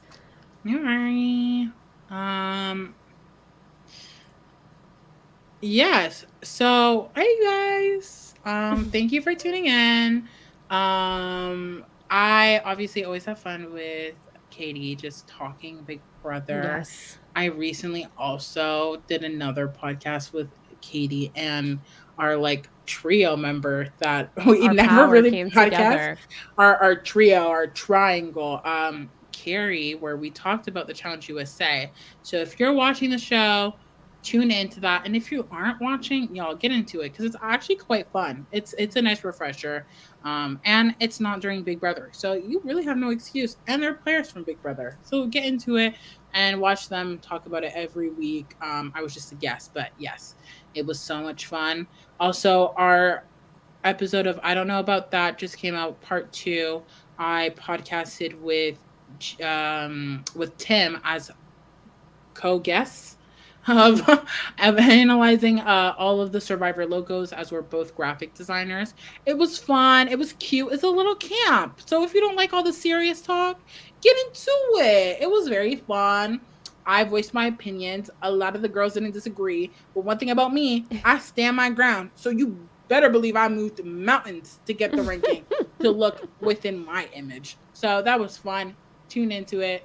And then we obviously Love Island UK just ended. So we are going to do a recap on the season and our final rankings of all the players. And if you like Josiane rants, just imagine what it's like to get a drink with me and Kiki for a bit, because that's literally just so damn messy. And I co-host it with my best friend of 15 years. So you know that it gives. So tune into that. And there is coverage coming for PLL Original Sins. If you haven't watched it, it's really good. If you like these horror elements, they do a lot of references to past horror movies, and it gives thriller. Tune into it and then listen to me chat about it. It should be coming in either this week or next week, so check out that. And if you don't want to hear me podcast, but just like me in general, y'all can give me a follow on Twitter or Instagram at JosianeXNM, JosianEXN. I'm sorry, I thought about Carrie when I was spelling, so it made me immediately forget. And you can PayPal me with the same username. You know, we do this for free. Love that. So if you want to help your favorite host, we do this for free. You can hit my bank account. So I'm a struggling student, so you know, help me pay my fees. What about you, Katie? Where can people find you? Yeah, let me pull up my thing here. You guys can throw me a follow on Twitter at RealSlimKatie. If you would like to follow me on Instagram, it's the same username. You can do that as well, but I'm not doing too much on there. You can also give me a follow at Twitch, or on Twitch at twitch.tv/RealSlimKatie with an underscore at the end. So tomorrow I am putting on a charity stream along with another wonderful streamer in like a shared community who watches reality TV and all this other stuff as well. Pyro Jennifer is her name on Twitch if you would like to give her a follow. And we are going to be streaming for 12 hours and playing a ton of games with a number of other really great women and non-binary streamers to support reproductive rights and abortion access for those who cannot receive it in some of the states that are severely impacted by Roe versus Wade. So if you would like to stop by, we're going to be raising money to be able to make sure that we can help get people what they need in terms of transportation, if they need to cross the border, whatever they need to do, if they need childcare, lodging, all of that other stuff. So we're going to be raising money for that. It's a really great cause. So stop by. We'll be on at 2 p.m. Eastern on Saturday the 6th, depending on when you're listening to this. And I'm going to be going until 2 a.m. So feel free. And the link will be on the stream. I'll tweet it out as well if you guys would like to donate or support. If that's something that means something to you, it would be much appreciated. You can also find me on Silent Podcasts, as Josie so wonderfully mentioned, on TJ Hates Quitters every Wednesday with Carrie. I think actually this week we're recording on Thursday, but that's okay. We talk Challenge USA, all things Challenge USA. Carrie is the main host of Challenge USA, and she covers all things at Challenge. So I'm moonlighting for Challenge USA this season, and it's been a really great time so far. I've been loving the show. I didn't think I would and I ate some humble cheesecake the other day on the air because I'm eating my words. So check that out. And Carrie and I also talk all things Real Housewives in the Real Housewives universe on Bravo on the Cool Water Show. We're on a 2-week break right now just because Carrie has a lot of life things going on. She's moving. She's hosting people at her house. So we took a break from Housewives. Well, there's only 2. There's only Beverly Hills and Atlanta. Nothing's going on in Beverly Hills that's worth talking about. So we will be back next week with the Cool Water Show for our 30th episode. We're going to be drinking, I think they're called Buzz Balls or something. I don't really know what the hell they even are, but Carrie said we should talk about them for our 30th episode. Well, the Cool Water Show's turning 30. So check us out there. Other than that, you can find, ooh, crap. Wait, I'm screwing this whole thing up. Hold on. Okay, let me take that down. You can give Silent Podcasts a follow anywhere you listen to your podcasts, most places anyway. I'm pretty sure all the big ones. So please feel free to subscribe, rate, review us. Anything that is a 5-star will help us get discovered. So that's really great. If you want to go throw some stars and a rating on Spotify or iTunes, that would be super appreciated. You can also drop us a follow on at silent_podcast on Twitter, where you can find out everything that's going on in terms of coverage and what time we go live and what we're posting and publishing. You can also give us a follow on Twitch at Silent Podcasts. If you just search Silent Podcasts, that will come up. Also on YouTube, if you search Silent Podcasts, we are there. So please feel free to drop us a subscription there. We love chatting with you all when you join us live as we stream. So definitely much appreciated. Thank you so much for watching. We're streaming more stuff. Last season we didn't stream the Big Brother coverage. This season we are, because we just love the interaction with you guys. So appreciate anybody that tuned in and hung out with us today. Until next time, expect the unexpected, I guess. We'll see you. Bye, everybody. Bye.